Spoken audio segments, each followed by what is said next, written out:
Your Excellency, President Paul, I wish to express my sincere appreciation to His Excellency Paul Kagame, government and the people of Rwanda for the warm hospitality extended to me and my delegation since our arrival in the land of What is this? International or political analysis. People have been wondering if the country of Tanzania is in partnership or in collaboration with Burundi, the Democratic Republic of Congo, Angola, and is it still a hot topic that Tanzania is one of those countries that are said to be a part of those who wants to attack? Thanks to President Kagame for championing the coordination of the nuclear agenda in Africa. Thank you very much, Mr. President.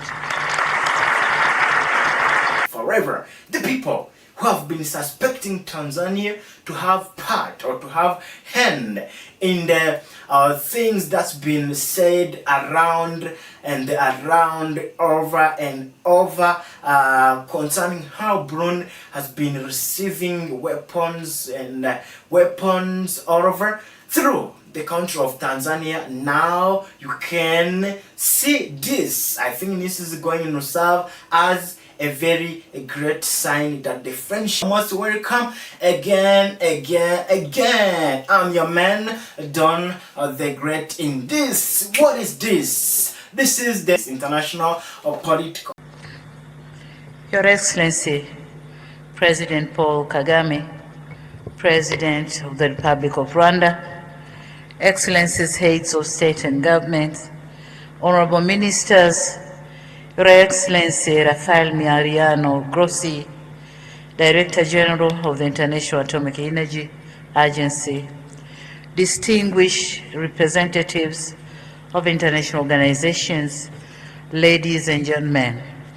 At the outset, I wish to express my sincere appreciation to His Excellency Paul Kagame, government and the people of Rwanda for the warm hospitality extended to me and my delegation since our arrival in the land of Southern Hills. Also, thank you. Also, allow me to commend organizers of the Nuclear Energy Innovation Summit for Africa, NEISA 2026, for convening this critical gathering under the theme, Powering Africa's Future, Turning Nuclear Energy Ambition into Investable Reality.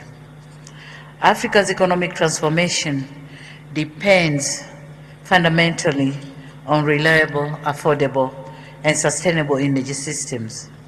Across our continent, growing industrialization, rapid urbanization, expanding digital infrastructure, and increasing demand for manufacturing and mining activities require stable base load power capable of supporting long-term development.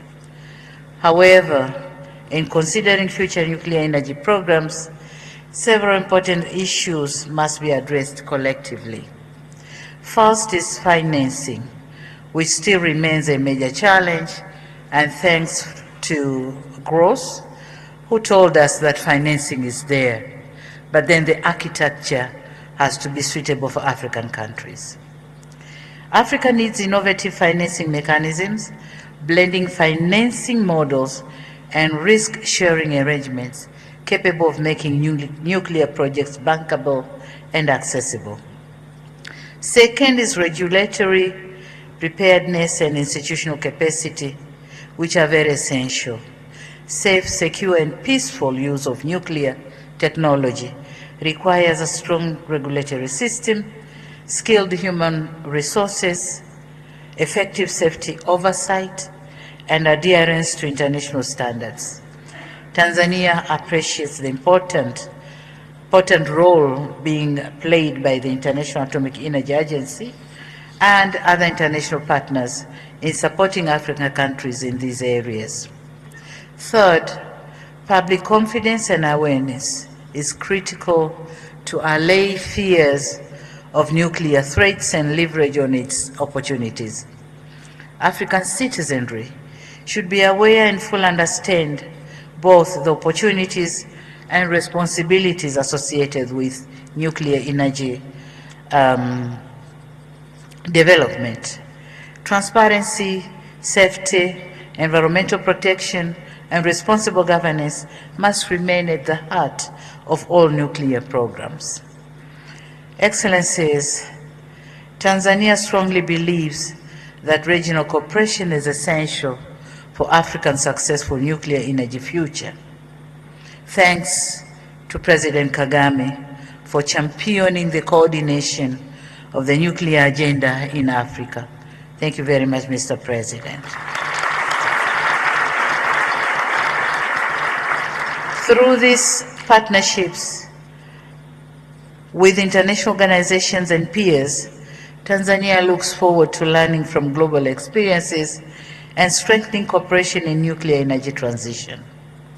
Now allow me also to recall the successful African Energy Summit held in Dar es Salaam in January 2025, which brought together African leaders, development partners, financial institutions, and private sector stakeholders to advance the continent's energy agenda.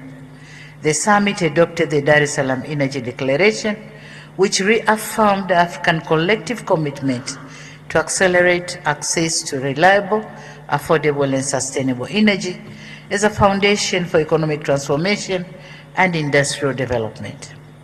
The Dar es Salaam Declaration recognized further that no single energy solution can adequately address Africa's growing demand, and therefore encouraged African countries to pursue balanced and resilient energy strategies tailored to national circumstances.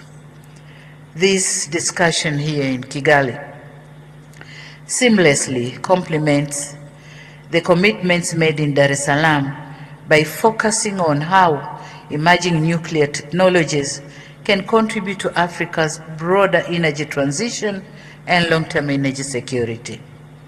Nuclear energy should not be viewed as competing with renewable energy, but rather as a complementing broader effort to build the resilient, sustainable, and reliable energy systems capable of supporting industrial transformation across our continent.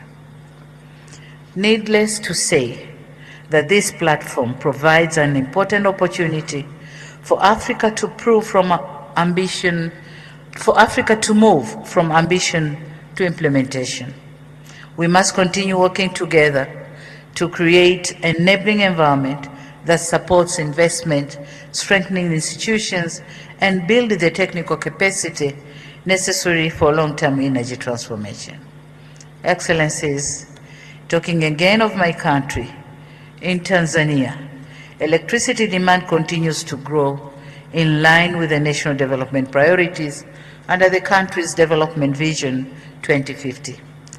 Our installed electricity generation capacity to date exceeds 4,500 megawatts, while national demand is projected to reach 8,000 megawatts by 2030 and 70,000 megawatts by 2050. And it is in this context that Tanzania is advancing nuclear energy as part of our long-term strategy to diversify our energy mix and support sustainable economic growth. To guide this effort, we have developed an ambitious national roadmap for nuclear power development to support additional 1,200 megawatts of nuclear capacity within the next decade, in alignment with the International Atomic Energy Agency milestones approach. We also formulated the National Nuclear Energy Implementation Organization, or we call it NEPIO, to oversee the preparation and implementation of nuclear power program as required by IAEA.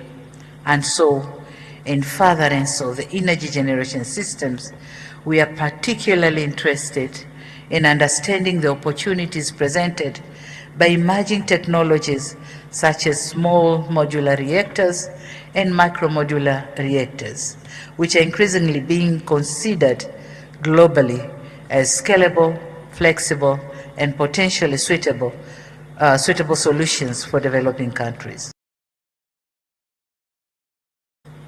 I wish to reaffirm Tanzania's commitment in working closely with African partners, international institutions, development finance organizations, and the private sector to explore peaceful and sustainable nuclear energy opportunities that contribute meaningfully to Africa's prosperity and energy security. Thank you. Two countries, Tanzania and Rwanda. They have encouraged the progress already achieved and look forward to the full implementation of their joint projects. Not only that, but their collaboration within East Africa is within East African community, and the African Union anchors this work in a wider framework of regional integration. Now, this only serves as a very great sign that friendship between both countries are still fortified, are still well built, are still well maintained. It is still working. It is still telling the reality that the partnership, the collaboration in different sectors is still alive forever. The people who have been suspecting Tanzania to have part or to have hand in the things that's been said around and around, over and over, concerning how Burundi has been receiving weapons and weapons all over through the country of Tanzania. Now you can see this. I think this is going to serve as a very great sign that the friendship is there. So that was the update and the thought I wanted just us to share right at this channel. You know, the Foreigners Talk Rwanda. Here, I'm your man, Don the Great on this. Don't forget to hit that subscribe button for more and more updates like this one. See you next time, baby.